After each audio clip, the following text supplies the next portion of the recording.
当の切り札マジックカード超越融合を発動。超越融合？ああ、見せてあげるよ。こいつを使った僕流のエンタメデュエルをね。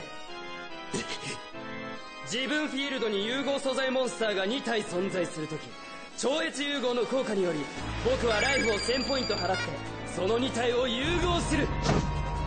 魅惑の香りで虫を誘う二輪の美しき花よ、今一つとなりてその花弁の奥の地獄から新たな脅威を生み出せ。融合召喚現れろ。飢えた牙持つ毒竜レベル8スターブベノムフュージョンドラゴン。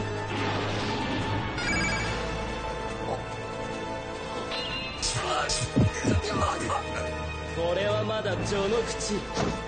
超越融合は今素材となったモンスターを攻撃力をゼロにして墓地から特殊召喚できる。鉄砲リザードが墓地から特殊召喚した時1枚ドローできる。そして僕は超越融合の効果によって鉄砲リザードをチューナー扱いにする。何？チューナー？思い知らせてあげるよ。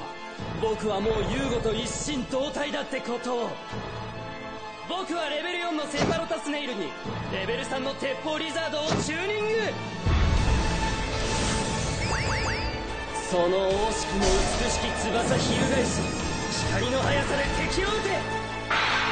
シンクロ召喚現れろ。レベル7クリアウィングシンクロドラゴン。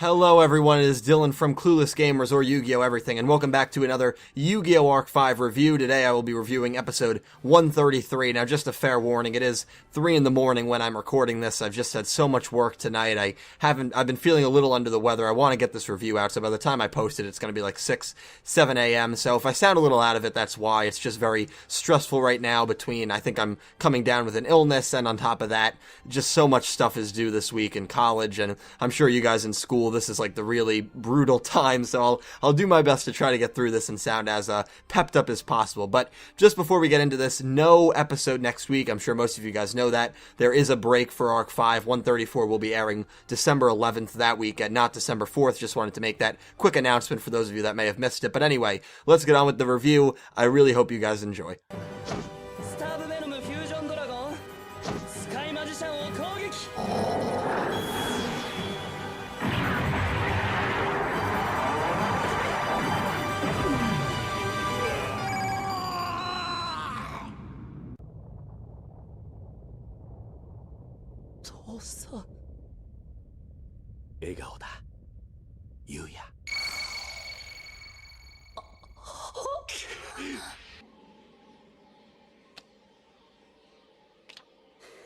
Well, that's right. Yusho is gone. We will have 2 tributes again. Another episode with 2 tributes at the end of this video. So hopefully you do stick around for that. But man, it was a good episode. It was definitely good. I thought the scene was good. It was a good scene. It wasn't, a Bruno-esque or a Kaido-esque scene, but it was a good scene. I thought it could have been a little better, but those last 3 or 4 minutes of the episode, very sadistic. Yuri is just a sick person, and on top of that, you had Yuya just scream. It was a very intense last few minutes of this episode. Overall, it was a good episode. I'm going to start off. The music was great. We had some really OG music that we heard from like way back in episode 1 and opening 1, and then we had more modern music that I believe Yuri's theme, it's tough to say what the themes are because all the music has been unreleased in the last like 30, 40 episodes, but really the music here was on point. I enjoyed the music. It added to the feel of the duel, and so Yuri basically uses this Ivy Shackle card. I know it's not Ivy Shackle, Wall of Ivy. It's something along those lines.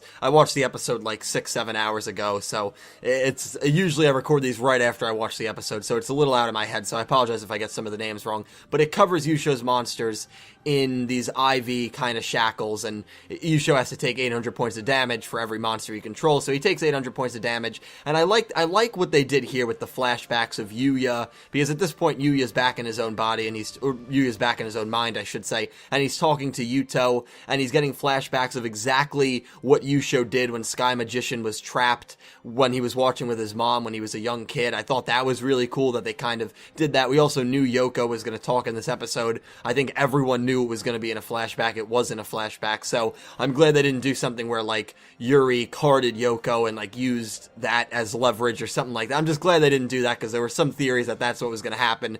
I thought that would have been a little too crazy, and it would have been very, like, you know, there would have been a lot of holes in that, so I'm glad they didn't go that route. But it would have been interesting if they did something like that, but it was a flashback. We all figured it was going to be a flashback, and I thought that was really cool. Another real piece of symbolism that I caught that I liked is when Yusho summons Performapal Sky Pupil, and this to me was one of the highlights of the episode, because I thought the symbolism here was incredible. This literally is supposed to represent, in my opinion, the relationship between Yusho and Yuya, that the Sky Pupil is Yuya and the Sky Magician is Yusho. At least that's the way I took it. I don't know if anyone else perceived it that way, but there's also a scene where Yusho is taking all of the damage, and it shows Sky Pupil looking at Sky Magician like really concerned and upset. And I gotta tell you, that, to me, the symbolism there, and the fact that they even added in that little detail, I thought was incredible. So I really enjoyed that. So we see Sky Pupil and Sky Magician, and they take over the field, and they really have to work together, because Sky Pupil is a monster that has 800 attack points, and really not a spectacular monster, but when Sky Magician's on the field, he has all these extra effects, meaning that he can, you know, double his attack points. And I think there was another effect, and I thought that was good symbolism as well, that, you know, you become stronger based off your parent, and even from a parent perspective, you kind of grow as an individual when you see your kid kind of blossom a little bit. So I thought the symbolism there, maybe I'm looking a little too much into that, I thought the symbolism there was really, really magnificent. So Yusho does a really good amount of damage on Yuri, a really good amount. I believe he gets Yuri's life points down to 1200, and then Yuri takes his turn, and the first half of the episode, very happy, very pro Yusho. We cut to commercial, we come back, and the second half is when things really go downhill if you're a Yusho fan. Yuri takes his turn, and he starts off by saying, you know, old man, that wasn't my trap card. And I like this too. Yuri's like, you know, at first I was entertained, but now I'm just getting annoyed. Which, that is realistic. At least that's realistic. And maybe some people are aggravated with how maybe OP Yuri has been, but at least Yuri's not, you know, egg-owing. And I like that, because, you know, that was a big issue with the XZ's arc with Edo and the Tyler twins. At least that aspect is kind of not present now, and Yusho's entertainment style is not as forceful as Yuya's. I think someone else might have said that, but I agree with them 100%, because it's so true. Yuya's is very in your face, shove it down your throat, where Yusho is like, this is my show, I hope you enjoy it, but if you don't enjoy it, that's fine. And he even says, you know, I wanted to make you smile, but if you don't smile, that's fine. Well, he doesn't say that, but, you know, he kind of implies it. So Yuri goes, you know, old man, that wasn't my trump card, and he plays Transcendent Fusion. I believe that's the name of it. I might be wrong. It's something similar to that, and it lets him fusion summons Star Venom, and then he's able to special summon the monsters back, and we wondered how he was going to get Clearwing, if he was going to get Clearwing, because he didn't have any tuners, but because when a monster, I think it was Lily something, was special summoned from the graveyard, it acts as a tuner, or something along those lines, and he's able to tune Clearwing. So he's got Clearwing and Star Venom on the field, and we do see Yugo very quickly, an outline of Yugo. I don't know if it was actually Yugo, or it was just the representation that Yugo is within him. Also, the dialogue, I don't know about you guys, but it didn't make me uncomfortable, but it was a lot of very, I don't want to start any, like, shipping fuel, but it was very just, like, in your face, I thought, where Yuri was very defensive about Yuya and becoming one with Yuya, and I thought that was a little, not overdone, but I thought that kind of bordered a fine line between, you know, being a little forceful, I guess. I hope you guys know what I'm trying to say. Another thing that I thought annoyed me, that I thought they did a little too much of, is Yuya commentating, and I spoke about this in the last episode. Yuya just commentated a little too much for me, where every time Yusho made a move, especially in the first half of this episode, Yuya would go, oh, you know, nice one, Dad, or Dad, look out, or something along those lines, or Dad. And I just thought that was a little overdone. I have no issue with showing Yuya. I have no issue with that flashback. I have no issue, obviously, showing Yuya as Yusho, and as the dragons come out, you can see Yuya and Yuto getting possessed. But I thought that was a little overdone with the commentary. I thought Reiji and Reira, they weren't too bad. I just thought they used Yuya a little too much. But that's just my, again, a very small gripe I had with this episode. So Yuri uses Clear Wing to destroy Star Venom, and I wasn't really sure what was going on when this was happening. I'm trying to figure out, like, alright, well, Star Venom, I guess he can attack the Sky Pupil, because if he attacks Sky Pupil, Yusho is dead, but usually they never do that in Yu-Gi-Oh! Usually they attack the ace monster. They just never, Yu-Gi-Oh! Logic, they're never going to attack the weaker monster. They attack the ace monster for symbolism purposes, I guess. So, I wasn't really sure. I was like, is Yuri really going to attack Sky Pupil and make a statement about how he's, you know, killing Yuya, and that leads to Yusho's death because of the symbolism between the pupil and the magician? I wasn't sure. That's not what they did.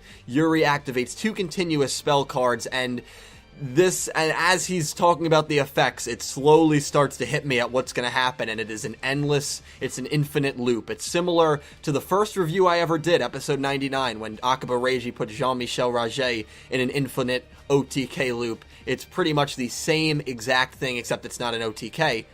But Yuri's going to use these effects to just keep delivering damage to Yusho, and it got really, really sadistic at this point. And I like when Yuri says the third, when he yells, you know, the third effect that, well, he can use 6 effects, I'm pretty sure, in this loop.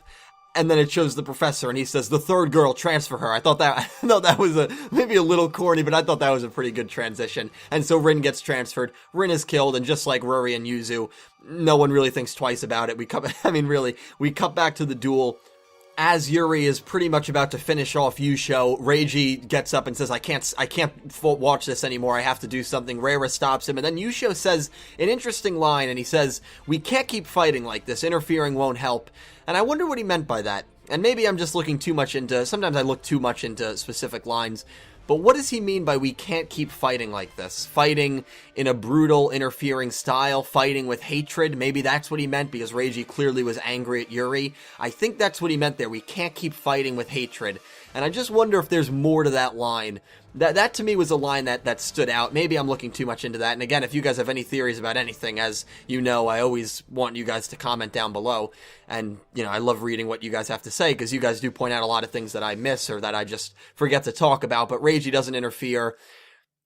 Yusho gets killed. You saw the scene. I showed it in the 30-second clip preview, and it was a sad scene. It definitely was a sad scene. I don't know if I'd say it was the saddest scene in Arc 5, because I still think that Crow scene might have taken the cake. The Asuka one and the Yugo one don't even really come close. These 2 scenes, though, the Crow and the Yusho scene, very emotional scenes, or at least they tried to be, and I thought they did pretty well. I know people will probably disagree with me there, but I thought they were decently powerful scenes.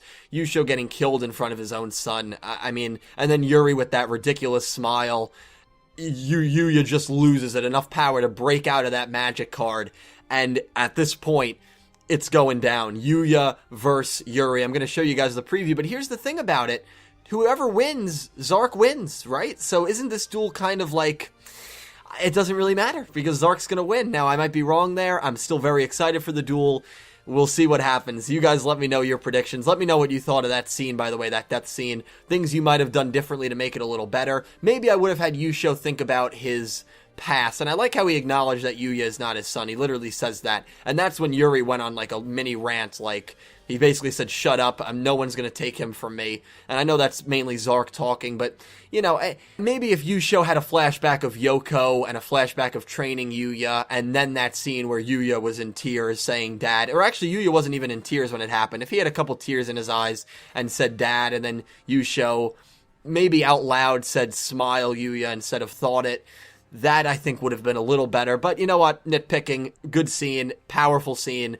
Another good episode. Let me know what you guys thought down below. I will show you the preview, give my thoughts, then we will send Yusho and Rin off. Here's the preview.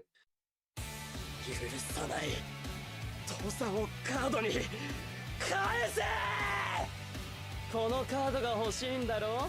じゃあ僕と戦いなよ。デュエルでさ。父さんが見守っている限り、俺は負けない。スターブ・ベノムが仲間を求めている。そう。君のドラゴンを。次回遊戯王アーク5闇の誘惑お楽しみはこれからだ Not much to say about it. I mean, you have Yuya, who is enraged. You have Yuri, who is pretty enraged and looks twisted as heck. I like how it only shows these two. It also shows all the 4 dragons, so it is going to be. It also shows Yuto getting devoured by darkness. As poor Yuto, as if they haven't killed his character enough. They eliminated him so early in the show, and now he's gonna get almost re-killed. That's what it kind of seems. But hopefully we get this duel would be great. And a few people have said it, and I 100% agree. If Yuri is about to win and Yugo stops him somehow, I think that would be really, really awesome if they did something along those lines. But other than that, I don't have too many things to say. We have a week off, we have 2 weeks to digest this, and 2 weeks to get hyped for a duel that I have been pumped up about for almost 2 years now, for almost 100 episodes. So I am very excited for this duel, guys. Let me know your thoughts on the preview. Let me know your thoughts on episode 133 down below. But now it's time to get a little somber and break out the old tissue box. We have lost 2 more Yu-Gi-Oh! Arc 5 characters. We're going to start with Rin. I think the symbolism here is great, that the man who would go to the end of the world to save her died in 132, and in the very next episode, she at least is able to join him in the card graveyard. Rin is one of my favorite bracelet girls, mainly because my favorite color is green, and yes, it's a dumb reason, but I liked her hairstyle when she was first introduced, and I thought she was a character that, out of all the bracelet girls, dueled only once, and yes, she won, and it was a very impressive win against Yugo, but she dueled brainwash. She never dueled not brainwash, and I guess you can say the same for Ruri. Just like I said with Yuzu and Ruri, there's not much else different that I'm gonna say. There's just a lot left to be desired with Rin.